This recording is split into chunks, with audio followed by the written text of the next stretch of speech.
Some of you have noticed that I've gotten equipment upgrades recently. Ooh. Let's compare my old dive rights to my new Next Underwater Products regulators. Vamonos. Hey, I'm Sarah. This is Abby, and welcome to Azul Unlimited.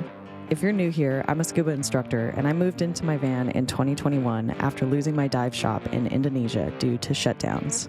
I've been on the road diving around the US, Canada, and Mexico for the last 2 years, teaching on YouTube along the way.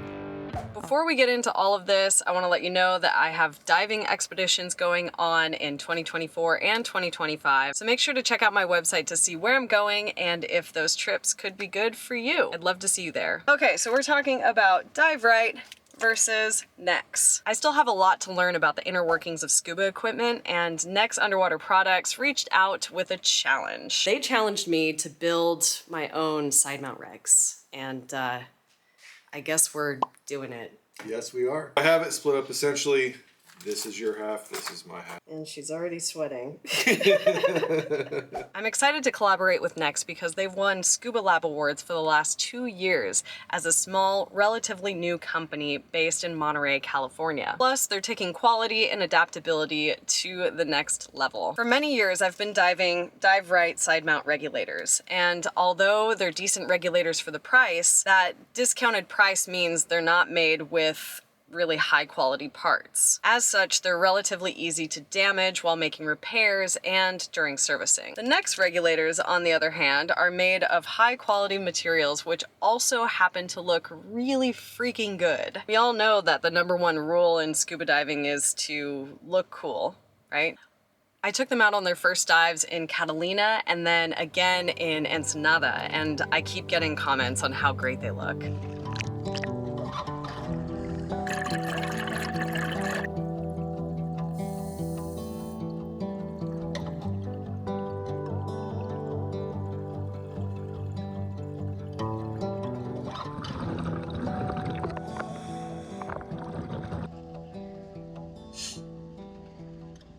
I have the Monterey first stage. It's a balanced first stage with a turret, so that means it rotates. It has 9 low pressure ports, which might sound like a lot, but we're gonna get into it. Environmental seal, so I can dive cold water. And then I have the 2-inch second stages, which are also balanced. I don't know which one's yours and which one's mine. That would have been good to keep track of. I think that one's This is mine. yours. Yeah, that's the one that's gonna fail. Yeah, let's take position. Okay, so this is a stiff spring. When you put the turret on, I will just set it down, and then you have to push and then give it a little turn to get that thread to grab. Oh, that doesn't look right. Nope, that's okay. Back it off like to So, the... to make sure you get a whole thread. Oh gosh, I'm so scared. That was too nice for me to mess up. And 20 hours later, oh, that wasn't good. Oh. Yeah, nope. No? Yeah, go for it. Go for it. I got it! Yes! Low pressure, high pressure. So why did you guys put in so many? For hose routing options. It's not any other failure point or anything like that. It's a static O-ring.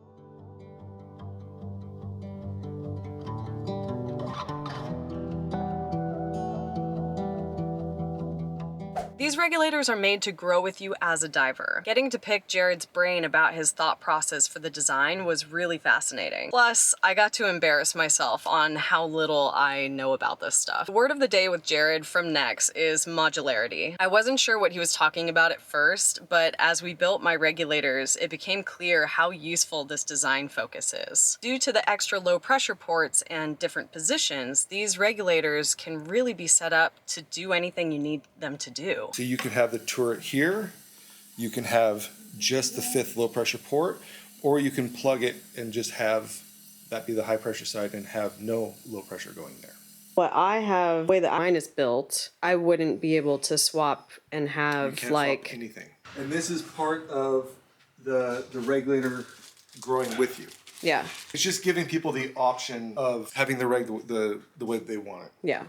I sort of thought I wouldn't find it useful as he was describing the configuration options, but then I set up my side mount regulators for single tank side mount diving, and I love the way I'm able to route my long hose on the fixed low pressure port, keeping it out of the way while recreationally diving. Obviously, I wouldn't set it up this way if I were diving with 2 tanks or doing anything technical, because you want the long hose to be able to rotate on the turret and use the full length of that hose. But when I'm recreationally diving, I don't need all of this space. So I can donate and still have plenty of room without actually flacking out all of my hose. So I really like that. Some people might not think that that's a good idea. You can tell me why in the comments. I love that it just stays close to the tank, keeping everything neat. Shall I do it because I put it together? Do it, yeah. Oh God. I'll stand over here. Please don't blow up. Please don't blow up. Hey! And it was closer than mine. Hey! Back this out. Like that. Yep. And then purge Release. it, go a little bit more. And then Strong like an ox. Look at that. Let's move on to second stages.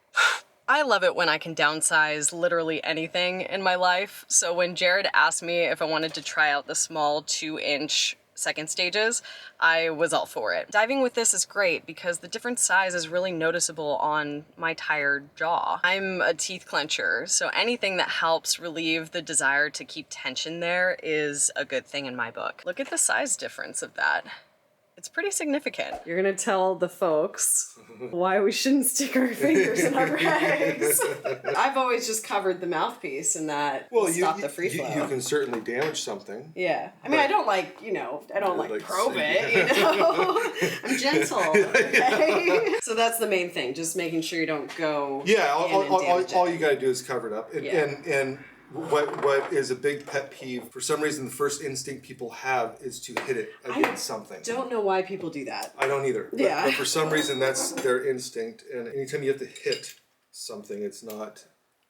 Violence isn't the answer. No, it's not. Now for servicing. There are different opinions on this, but a general rule is that regulators should be serviced around every 100 dives. I would also recommend, if you're a seasonal diver, that you get them serviced before each new season. Or if your gear hasn't been used for over 6 months, at least get it inspected before your next dive. I have only taken the Scuba Pro servicing course, and that was a long time ago, but I could tell straight away that Next regulators are designed to be easy to service. Therefore, I will be working on getting certified to do that work by myself on the road. Otherwise, you do have to send it to a Next technician to get it serviced. If I wanted to do this kind of work in my van, would I just need the piece that helps read intermediate pressure? Yes. Like a tank and the piece that does that? And then I will show you with the second stage, with this, how to adjust the cracking pressure with just water. The second stage is the way that you set them is in inches of water. There is a cheat sheet that we use. Okay. So when we put this in water, if it starts to crack here, it's a 0.8. If it starts to crack here, it's a 1.0 and a 1.2. You saw me yesterday do the same thing, and then I gave it to you. That's how I'm adjusting it. Gotcha. He knows what he's doing. I don't. Yeah. I fake it till I make it, man. Yeah, no, exactly. The main hurdle I have to overcome is to be less awkward with tools, but also just to not be afraid of working on them, even though these are literally the nicest regulators I've ever owned. All in all, I'm stoked on my new side mount gear, and I will be going into details on my next harness in a future video. Then I'm taking all of this gear to the Riviera Maya to show you around some caves. That's coming up in the next couple of months, so stay tuned. All right, that's the video. Now I want to hear from you. What regulators do you use, and what made you purchase them? Also, if you want to learn more about Next underwater products, I've linked their website in the description below. Okay, love you, bye. All right, so should we clean up this mess? Nope, not at all. That's for them to deal with. Who's them? Dave and Quinn. Sorry, guys. Appreciate you. All right, Jared, thank you so much. You're very welcome. Thank you. I'll see you soon. Yes. What? What? Are you just making yourself at home, huh? We have a shop dog. Every shop needs a dog. I know. It's very exciting. Plus, they're taking qualability. Qualability, you guys. Classic. Oh my god. Okay. There's 2 O-rings that go on the end. Oh my lord. Yeah. These are the tiniest things I've ever seen. Do you know how many PSI these will hold back? 350. Wow. I say that of myself, small but mighty. You know, small but You mighty. can lift 350 pounds? I mean, maybe not quite that much. I'm pretty strong though. And I would just hold it like that, Yeah. so you pull it all the way back, Yeah. and then just lock it in there, and you'll be fine. You'll be fine. My bones hurt. Yeah. I can't go up the stairs. It's Halloween. It's time for candy.